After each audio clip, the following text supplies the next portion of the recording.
And of course, it's Police Week. We're spending a lot of time here on O'Connor and Company honoring our law enforcement officers of all stripes across the board. And in that vein, and for other reasons having to do with the news cycle, we wanted to talk to our friend, former Capitol Police Chief Stephen Sund. Chief, thanks for joining us and happy Police Week. Thank you very much, Julian Larry. It's always a pleasure to join you. And every morning on WMAL seems to be busy for you. Well, thanks for that. And you know, you're a retired police officer, retired police chief, because famously you resigned after the events of January 6th. It was an incredibly dignified and adult thing to do. You're really the last remaining adult in the room. So I'd love for you to sort of reflect on some of the things that we've learned recently with regard to those events. In retrospect here, because you know, I know that you're a cop. You want to be a cop. You probably still would. I mean, if you could, would you still be back on the job? I love being a cop. I still talk to cops every single day. I would definitely be back on the job. I just, the Capitol's an odd place to work. Here it is. It's way, way too politicized. Still way too politicized. I'd love to be back in policing. That's not the place I want to go back to.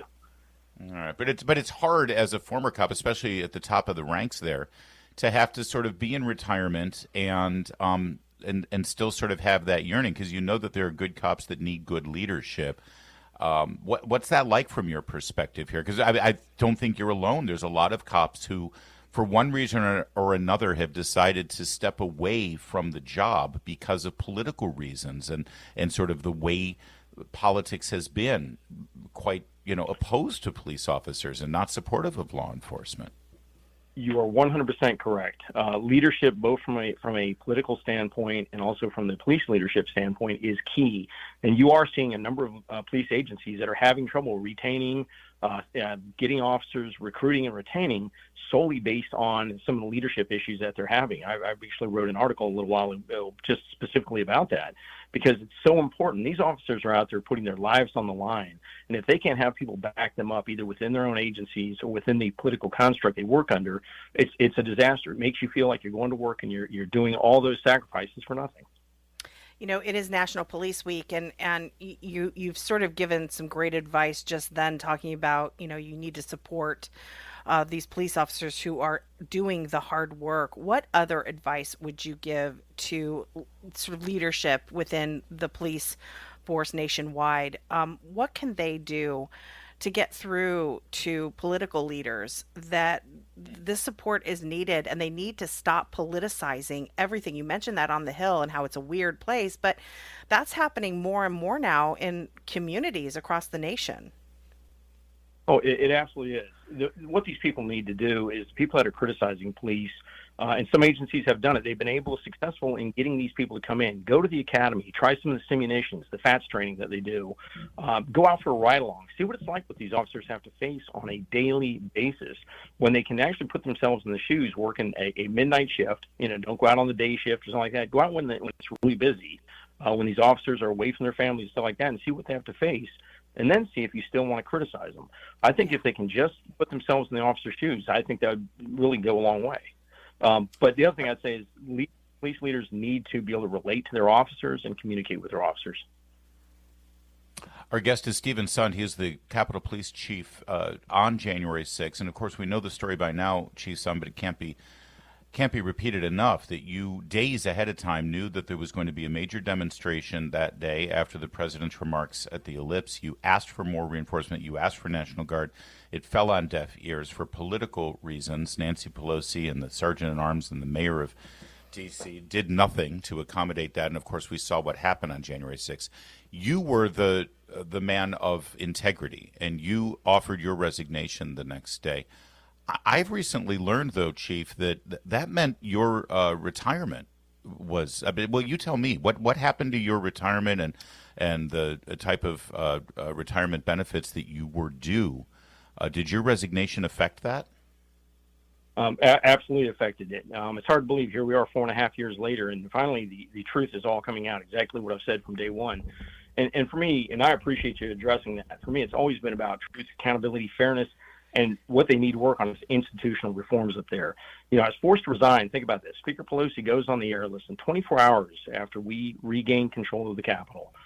No investigation, no review, no consideration, no statement from me, and forces me to resign, strip me of my pay, and you're absolutely right, of my retirement benefits. I would have been eligible just a couple of months away from the retirement. And think about that. You hit the nail on the head. Despite making 12 repeated requests for assistance, both in advance and on the day of January 6th, and repeatedly being denied. And it's interesting. You bring it up, and I'm just flabbergasted. Here we are. What's so ironic about it, let me just tell you 4 points that are just so ironic. One, based on my testimony, and I fought to testify, and I've testified repeatedly, provided all my evidence, all my phone records, all my electronic files. Congress finally changed that law that required me to repeatedly request assistance to bring in resources for my men and women. Every congressional investigation since January 6th has supported what I've said. Congress ended up issuing the Congressional Gold Medal to 17 law enforcement agencies that I had to call in when I couldn't get their permission.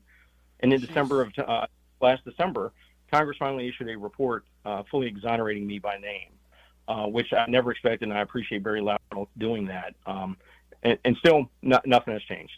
It's kind of sad. It's ironic. Congress can fix that, can't they? I mean, I know Barry Loudermilk is the chairman from Georgia. He's a good man. I've interviewed him a couple of times about this. I know that he wants the truth out, but he also wants to do it in a deliberate and responsible way. But this is something that he can do pretty quickly, couldn't he? I would think he could, and I've actually spoken to him about it. Shortly before the December 24th letter came out exonerating me, I'd actually written a letter to him asking them to reconsider what had been taken away from me after everything, all the truth's come out. He's in agreement, but like you said, he's a very deliberative and process-oriented person. So he's trying to just make sure the process is set up, and it's just, here we are 6 months later, and it's glacier speed on the Hill. While we've got you, Chief, I'd love for you to comment on what happened to Ed Martin here. Ed Martin, by all reports, seemed to be really cleaning house there in the U.S. Attorney's Office in the District of Columbia and getting it back on track. And then he lost the support of Senator Tom Tillis. Now, Tillis pointed out, he said, well, this is about January 6th. But see, what I don't understand, Chief, is that everybody already got pardoned on January 6th. So Ed Martin really didn't have anything to do with that at this point, unless Senator Tillis didn't want Ed Martin asking any more questions about the decision-making process and other aspects of January 6th. What do you think? It's interesting that, when you look at it, that could very well be the case. You tend to wonder why we're still holding on to some of those January 6th concerns when everybody, and like you said, everybody's been pardoned that was involved. For me, the selection of the proper U.S. attorney is it resonates with me. I'm a 25-year veteran of the police department. I can tell you I've talked to law enforcement down there, and they had seen a change in the prosecutions, the number of cases that were being papered, which means they're being prosecuted by the U.S. Attorney's Office since he had gotten in there.